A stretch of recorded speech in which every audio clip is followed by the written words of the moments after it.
Have you heard of Krav Maga? Wah! It's a form of self-defense. And today on Workout Wednesday, we're going to get you in the know so you can get in shape and get yourself ready for the pool. This is the owner and the chief instructor, Derek Hofrickner. Yeah. Yeah, okay, I got it right. It's a German name, and we got it right. And his beautiful model here is also going to be showing you some stuff. And she looks cute and petite, but this girl packs a punch. So we're going to have some fun today. So first and foremost, tell us about your facility, because it's a little different. Yeah, so maybe not everyone's heard of Krav Maga. It's an Israeli self-defense system. It was actually created by the Israeli military. So it's pretty serious stuff, but it's a lot of fun. Our facility is in Tempe. We teach about 50 classes a week for youth, for adults. It's first and foremost a self-defense system. Okay, so when you say self-defense, it could be a little intimidating, but is this easy to learn? It's by nature, it needs to be easy to learn if it's going to be effective. Okay. Because, you know, if you're thinking about when you're being attacked, you're going to be under a lot of stress.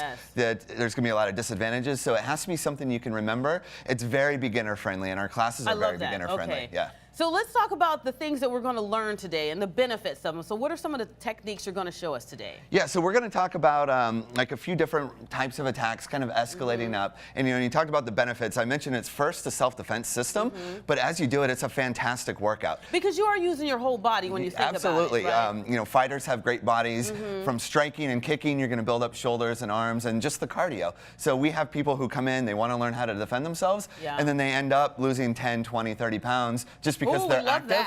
It's a fun workout. It's a workout you actually want to go to and do. Okay, well, cool. So I'm going to give you guys, I'm going to step out, and I want you to just tell us first and foremost what you're going to show us, and then go ahead and demonstrate. Yeah, so the first thing we're going to talk about is controlling space. So maybe the attacker comes up, you know, you go into a defensive stance with your hands up, and they grab and they make physical contact.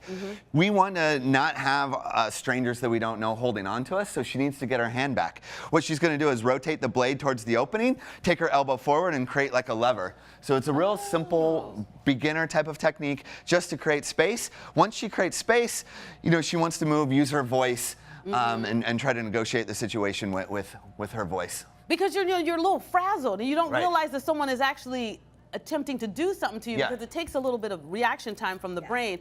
So that looks pretty basic that anybody can do. And depending on the angle, you create a lever and then you just go back to creating space. Something a little bit more extreme is if the attacker comes up and grabs you by the throat. Oh, yeah. So we're going to do it fast, and then we'll talk about it slow. Okay. Yeah, so I told you she was petite, but she packs a punch. Did you just see that? Yeah, that was crazy. We're assuming our attacker is going to be bigger and stronger than us. Absolutely. So any type of trying to grab and pull is just not going to be that effective. So what she's going to do is she's going to send an arm straight up in the air, and she's pinching tight to my wrist. The weakest part of my grip is where my thumb is. So with that tight grip that she has, she's going to rotate her body there to get leverage. So do that motion again. If you can see how she's leveraging my hand open. From there, she can drop her elbow to clear my hands out of the way and then go on the offense, striking, kicking until she can get the space. So the key is to just remember when it does happen, you got to get yourself free, and you're really giving them a surprise because they don't realize that you know the techniques to set yourself free, and you catch them off guard. Absolutely. Someone wouldn't choose to attack you if they knew that you could fight back. So that is one of your best weapons is the surprise. Well, you know, I'm surprised I'm learning this, and this is new and good for me because normally I would just fall down on the ground, shrink up in a ball, and be like, don't hurt me. That's right. But this is great, you know, because these are basic things, and it also is a full workout. She's using her whole body. Yeah, the core gets used, you know, all the muscles get used, and then once we learn a technique like this, we're going to increase the intensity and maybe do something like pre-fatigue her with some sprints or some movements or some jumping jacks. So now her heart rate is going, and then she has to deal with the attack.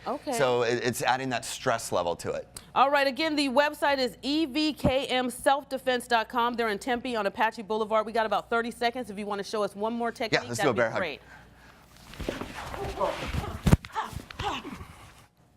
I love that it's all about, once you get yourself free, kicking to make sure they are down so you can flee. Yeah, once you do the moves to get some space, you want to go on offense. You don't want to wait to see what they're going to do next. You need to be striking or running, one of the two. Well, you guys were fantastic. Thank you so much for the tips. We'll have a link on our website, AZTV.com. Get yourself in the know and protect yourself. Be like this little dynamo right here. Don't let no one intimidate you. We're coming back with Sandy.